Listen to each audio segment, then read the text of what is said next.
Hi hello வணக்கம். நான் உங்கள் ஆர்ஜே எட்வின் பேசுகிறேன். நேற்று நடந்து முடிஞ்ச வேர்ல்டு கப்பை பற்றி தாங்க பேச போகிறோம். வேறு லெவலான மேட்ச்சு. ஸோ உலகமே திரும்பி பார்க்கப்பட்ட ஒரு மேட்சாக இருந்துச்சு.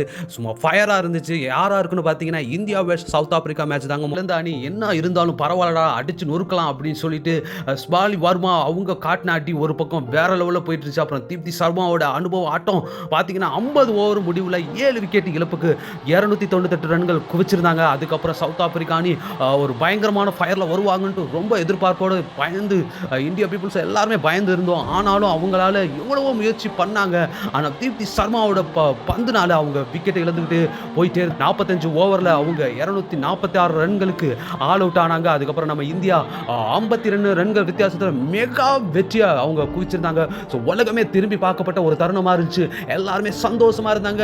எல்லாருமே ஒவ்வொரு பிளேயரும் அவங்களுடைய வெற்றி கொண்டாடுறத கொண்டாடிட்டே இருந்தாங்க. இந்தியா நாடு முழுவதும் பார்த்தீங்கன்னா ஆட்ட நாயக விருது பார்த்தீங்கன்னா நம்முடைய வர்மாவுக்கு கொடுத்தாங்க. பவுலிங்கில் தீப்தி சர்மாவுக்கு 5 விக்கெட் வீழ்த்தி மிரட்டி இருந்தாங்க. ஸோ இதெல்லாம் பார்க்கும்போது நம்முடைய இந்திய பெண்களே வேற லெவல் தானே. உங்களுடைய கருத்துக்களை கமெண்ட் பாக்ஸில் தெரியப்படுத்துங்க. நான் உங்க ஆர்ஜி